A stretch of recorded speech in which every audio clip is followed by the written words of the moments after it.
اعوذ باللہ من الشیطان اللعین الرجیم، بسم اللہ الرحمن الرحیم۔ ایک سوال جو عام طور سے پوچھا جاتا ہے اور ایک بات جو عام طور سے معلوم کی جاتی ہے وہ یہ کہ امام حسن عسکری علیہ السلام کے یہاں جب آخری امام کی ولادت ہوئی، امام زمانہ علیہ السلام کی ولادت باسعادت ہوئی، تو 11ویں امام نے 12ویں امام کو سب لوگوں کے سامنے کیوں نہیں پیش کیا، کیوں لوگوں سے چھپایا؟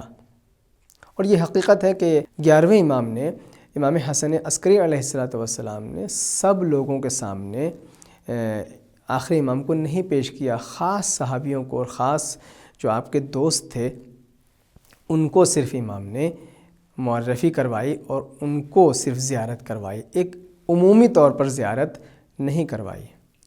تو سوال یہ اٹھتا ہے اور یہ بات پوچھی جاتی ہے کہ ایک طرف تو آپ حضرات یہ کہتے ہیں کہ امام کی معرفت واجب ہے، امام کو پہچاننا ضروری ہے، اور جو بغیر پہچانے مر جائے وہ جاہلیت کی موت مرتا ہے، اور یہ ساری چیزیں۔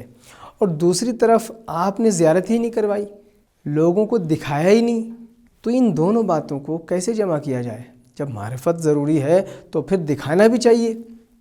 تو ہم عرض کرنا چاہیں گے اس شبہے کے جواب میں کہ پہچاننے کا تعلق اور معرفت حاصل کرنے کا تعلق ان ظاہری آنکھوں سے نہیں ہے۔ ضروری نہیں ہے کہ معرفت تبھی حاصل ہو جب ان ظاہری آنکھوں کا استعمال ہو، جب ان مادی آنکھوں کا استعمال ہو، بلکہ معرفت کا تعلق انسان کے دل سے ہوتا ہے، انسان کے قلب سے ہوتا ہے۔ بغیر آنکھوں کا استعمال کیے بھی معرفت حاصل ہو سکتی ہے۔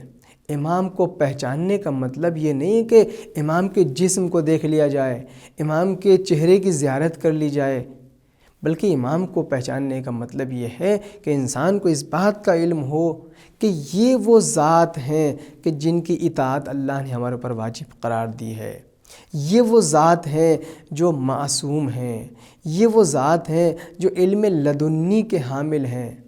یعنی ان کے علم کو سمجھنا، ان کی عصمت کو سمجھنا، ان کے مفترض الطاعت ہونے کو سمجھنا، ان کی پیروی کو لازم سمجھنا، اس کو معرفت کہتے ہیں۔ اور اس معرفت کے لیے ان آنکھوں کا استعمال ضروری نہیں ہے۔ بہت ساری ایسی مثالیں ہم کو ملتی ہیں کہ جہاں کے اوپر آنکھوں کا استعمال نہیں ہوا لیکن معرفت اعلیٰ درجے کی تھی، اور ایسی بھی مثالیں ہیں کہ جہاں کے اوپر آنکھوں کا استعمال ہوا لیکن اس کے باوجود بھی ذرہ برابر معرفت نہیں آئی۔ ابو لہب کو دیکھ لیجئے، ابو جہل کو دیکھ لیجئے، یہ لوگ موجود تھے لیکن پیغمبر اکرم کی معرفت حاصل نہیں کر سکے، زندگی بھر دیکھتے رہے، زندگی بھر دیدار کرتے رہے لیکن معرفت سے محروم رہے۔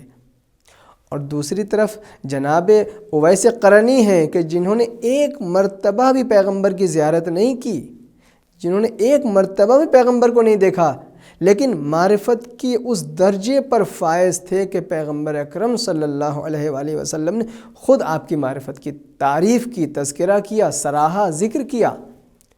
تو معلوم یہ ہوا کہ ضروری نہیں ہے کہ انسان آنکھوں کا استعمال کرے تب ہی درجہ معرفت تک پہنچے۔ اور دوسری بات، اگر ہم یہ کہیں ضروری ہے آنکھوں کا استعمال، تو پھر آپ اللہ کے بارے میں کیا کہیں گے؟ اللہ کی معرفت کے بارے میں کیا کہیں گے؟